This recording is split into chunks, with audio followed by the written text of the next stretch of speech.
बिस्मिल्लाहिर्रहमानिर्रहीम। अस्सलाम वालेकुम बच्चों आज का हमारा ये टॉपिक जो है ये इसका भी मैंने एक क्वेश्चन बना के लिख दिया है। What is the contribution of Muslim scientist in the field of biology, कि जो मुसलमान साइंसदान हैं उनका बायोलॉजी की फील्ड में क्या कंट्रीब्यूशन रहा है, उनने क्या काम किया है। तो some of famous Muslim biologist are, मैंने साथ में यहाँ पे कुछ मीनिंग भी लिख दिए हैं, कुछ अल्फाज थे ऐसे जो मुझे लग रहा था शायद आपको ये समझने में मुश्किल होगी, तो मैंने उनको साथ में उनके मीनिंग भी लिख दिए हैं। कुछ मशहूर जो मुस्लिम जो बायोलॉजिस्ट हैं वो कौन से हैं। तो फर्स्ट नंबर पे हमारे पास लिखा हुआ है Jabir bin Hayyan. He was born in Iran, ये ईरान में पैदा हुआ। And practice medicine in Iraq, और इसने जो मेडिसन की प्रैक्टिस की वो इराक में की। ही इंट्रोड्यूस्ड, इसने तारफ़ करवाया experimental investigations in chemistry, chemistry के अंदर तजर्बाती तहकीकात का तारफ़ इस जाबिर बिन हयान ने करवाया। He wrote number of books, इसने बहुत सारी बुक्स लिखी on plants and animals, animals पे भी और प्लांट्स पे भी, जानवरों पे भी और पौधों पे भी। हिज फेमस बुक्स आर, इसकी जो मशहूर किताबें हैं वो कौन सी हैं, अल नबातात एंड अल हैवान। तो ये इसकी फेमस बुक्स हैं।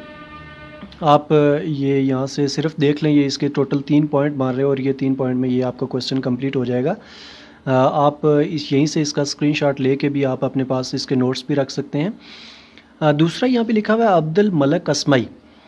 ही वाज फर्स्ट साइंटिस्ट, कह रहे हैं कि ये वो पहला साइंसदान था who studied animals in details, जिसने जानवरों पे डिटेल से स्टडी किया।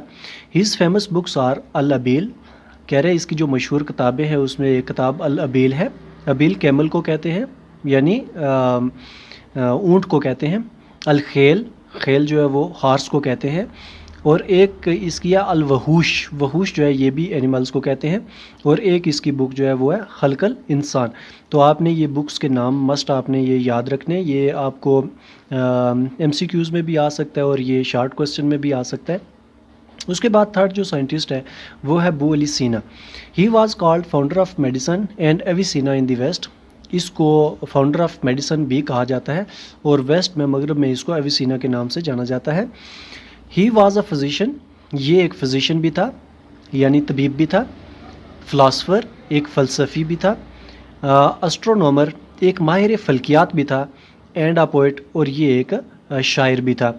हिज बुक अल कानून फिल तिब, इसकी एक किताब जिसका नाम अल कानून फिल तिब था, proved very helpful in study of disease and their treatment. कह रहा है कि ये बहुत ज़्यादा मददगार साबित हुई बीमारियों के मतलब समझने में और बीमारियों का इलाज करने में। It is also known as canon of medicine in the west, कह रहा है कि मगरब में इसको कैनन ऑफ मेडिसन या तिब का असूल भी कहा जाता है। इसके बाद हमारे पास नेक्स्ट जो क्वेश्चन आ रहा है वो है write note on levels of biological organisation. Topic है हमारा बायोलॉजिकल ऑर्गेनाइजेशन और इसका क्वेश्चन मैंने खुद बना के लिखा है, वो right note on levels of biological organisations. तो बायोलॉजिकल ऑर्गेनाइजेशन जो है ये कौन कौन से लेवल्स होते हैं इसके लिए।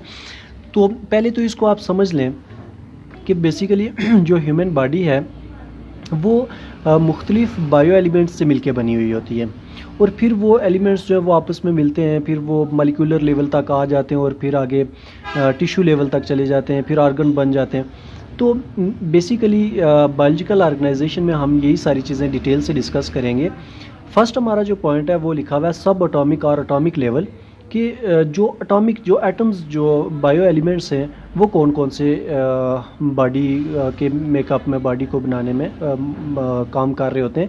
दी bodies of organism are made up of elements, कह रहा है कि जो मुख्तलिफ ऑर्गेनिज्म होते हैं उनकी जो जिस्म होते हैं, जो उनकी बॉडीज़ होती हैं वो मुख्तलिफ एलिमेंट्स से मिलके बने होते हैं।